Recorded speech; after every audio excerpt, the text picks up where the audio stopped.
आइए आज एक ऐसी जबरदस्त ब्रह्मांडीय यात्रा पर चलते हैं जहां हम अपने इस सौरमंडल की उत्पत्ति से लेकर इस अनंत ब्रह्मांड की अकल्पनीय विशालता को करीब से समझेंगे। आज के इस विश्लेषण में हम विज्ञान और तथ्यों के नजरिए से ब्रह्मांड के कुछ सबसे बड़े और दिलचस्प रहस्यों को डिकोड करने वाले हैं। तो चलिए बिना किसी देरी के शुरू करते हैं। आज की हमारी चर्चा की रूपरेखा कुछ इस तरह रहेगी। हम शुरुआत करेंगे सौरमंडल के अद्भुत जन्म से, फिर बात करेंगे सूर्य और हमारे चट्टानी आंतरिक ग्रहों की।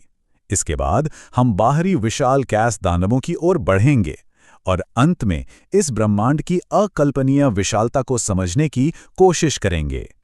तो चलिए अपने पहले भाग की ओर बढ़ते हैं, सौरमंडल का अद्भुत जन्म। आज से करीब 4.6 अरब साल पहले अंतरिक्ष में धूल और गैस का एक बेहद विशाल बादल तैर रहा था, जिसे हम नेब्यूला कहते हैं। जरा कल्पना कीजिए, पास के ही किसी तारे में एक भयंकर सुपरनोवा धमाका होता है।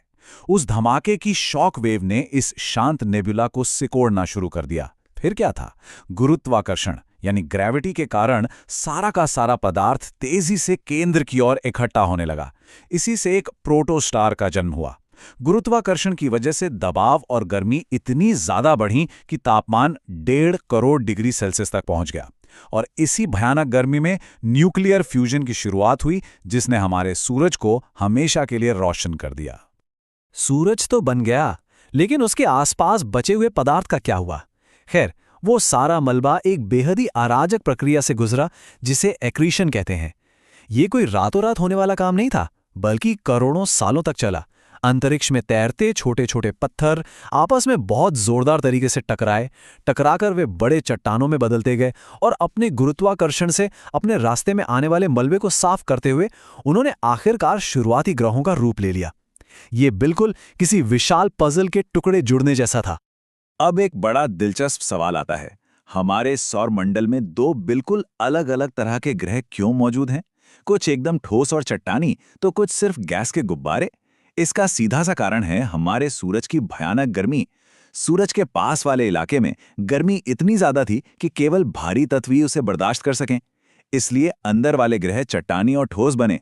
वहीं हाइड्रोजन और मीथेन जैसी हल्की गैसें सूरज की गर्मी से दूर धकेल दी गईं, जहां तापमान बहुत कम था, और वहीं जाकर इन गैसों ने जमकर विशाल और ठंडे गैसीय ग्रहों का निर्माण किया।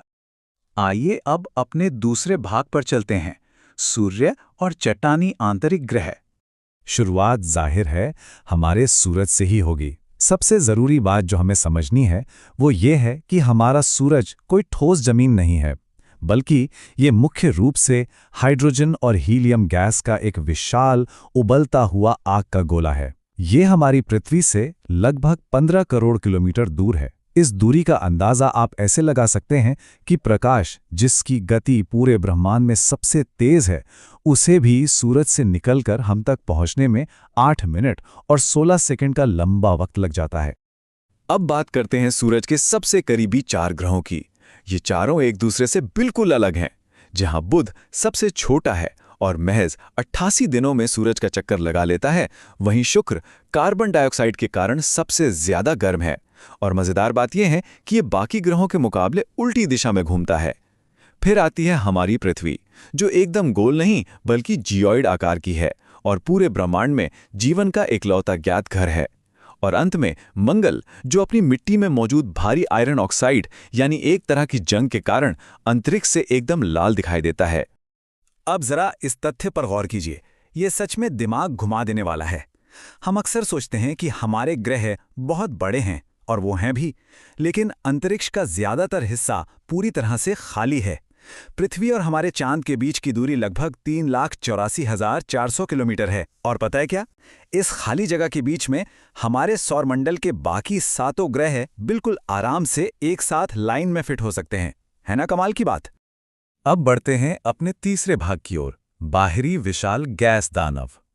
एस्टेरॉयड बेल्ट को पार करने के बाद हम जिन ग्रहों से मिलते हैं वो पूरी तरह से एक अलग ही दुनिया है। बृहस्पति यानी जुपिटर इतना विशाल होने के बावजूद इतनी तेजी से अपनी धुरी पर घूमता है कि वहां एक दिन 10 घंटे से भी कम का होता है। फिर है शनि, जो अपने शानदार बर्फीले छल्लों और टाइटन नाम के चंद्रमा के लिए मशहूर है। अरुण, ये यूरेनस, इतना विचित्र है कि ये अपने अक्ष पर लगभग 90 डिग्री झुका हुआ है, मानो अंतरिक्ष में कोई बैरल लुढ़क रहा हो। और सबसे आखिर में वरुण, जो भारी मात्रा में मीथेन गैस होने के कारण एक बेहद खूबसूरत हरे नीले रंग का दिखाई देता है।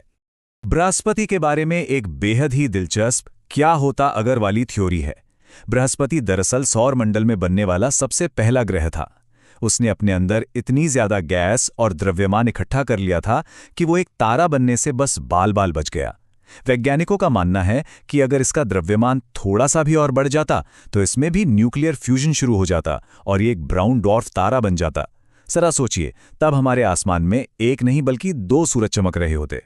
वरुण ग्रह से भी बहुत आगे कुइपर बेल्ट और ऊट क्लाउड के पार जाने पर हमें मिलती है हमारे सौर मंडल की आखिरी सीमा, जिसे हेलियोस्फीयर कहते हैं।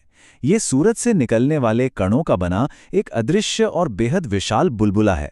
ये एक तरह की सुरक्षा ढाल है जो हमें गहरे अंतरिक्ष से आने वाले खतरनाक रेडिएशन से बचाती है। इसी सीमा के खत्म होने के बाद वो असली और अनंत अंधेरा शुरू होता है, जिसे हम इंटरस्टेलर स्पेस कहते हैं। और अब हम पहुंच गए हैं अपने अंतिम भाग पर, ब्रह्मांड की अकल्पनीय विशालता। 13 लाख, ये वो नंबर है जो हमें ब्रह्मांड में हमारी असली जगह याद दिलाता है। हमारे पूरे सौर मंडल का 99% से भी ज्यादा द्रव्यमान अकेले हमारे सूरज के पास है। इसका आकार इतना विशाल है कि इसके अंदर हमारी 13 लाख पृथ्वी आसानी से समा सकती हैं। सूरज के सामने हमारी पूरी दुनिया, हमारे सारे महासागर और पहाड़ बस रेत के एक छोटे से कण जैसे लगते हैं। लेकिन रुकिए, कहानी यहीं खत्म नहीं होती।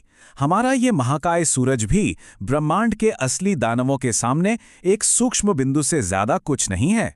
अगर हम आर्क्ट्यूरस जैसे तारे को देखें तो उसमें हमारे 17,000 सूरज समा सकते हैं, और अगर हम स्टीफेंसन 218 जैसे सुपर जायंट तारे की बात करें तो उसके अंदर लगभग 10 अरब सूरज फिट हो सकते हैं। इन तारों के सामने तो हमारा सूरज भी ब्रह्मांड की धूल जैसा ही है। चलिए अब अपना नजरिया थोड़ा और बड़ा करते हैं। हमारी अपनी आकाशगंगा यानी मिल्की वे गैलेक्सी का व्यास लगभग 1 लाख प्रकाश वर्ष है। इसका मतलब है कि प्रकाश जो एक ही सेकंड में 3 लाख किलोमीटर की दूरी तय कर लेता है, उसे भी हमारी गैलेक्सी के एक छोर से दूसरे छोर तक जाने में पूरे 1 लाख साल लग जाएंगे। और आपको बता दें कि हमारी इस एक गैलेक्सी में ही करीब 400 अरब तारे मौजूद हैं। लेकिन ब्रह्मांड का पैमाना अभी और भी हैरान करने वाला है। जब हम अपनी इतनी विशाल मिल्की वे गैलेक्सी की तुलना एल्क्यूनियस नाम की रेडियो गैलेक्सी से करते हैं तो हमारी गैलेक्सी महज एक छोटे से बिंदु जैसी दिखती है। एल्क्यूनियस इतनी भयानक रूप से विशाल है कि उसके अंदर हमारी जैसी 40 लाख मिल्की वे गैलेक्सी आराम से समा सकती हैं। अब हम उन आंकड़ों पर पहुंच चुके हैं जो इंसानी दिमाग की समझ से पूरी तरह बाहर हैं। हमारा दृश्यमान ब्रह्मांड, यानी जितना ब्रह्मांड हम अब तक देख या समझ पाए हैं, वो लगभग 93 अरब प्रकाश वर्ष में फैला हुआ है, और इसमें ऐसी करीब 200 अरब आकाशगंगाएं मौजूद हैं। इस अकल्पनीय और अनंत ब्रह्मांडीय पैमाने पर हमारा सौरमंडल तो क्या, हमारी पूरी आकाशगंगा भी अदृश्य हो जाती है। इस अनंत और अराजक ब्रह्मांड की पृष्ठभूमि में हमारी दुनिया कितनी नाजुक है, इसे समझने के लिए जरा इतिहास के इस पन्ने को देखिए।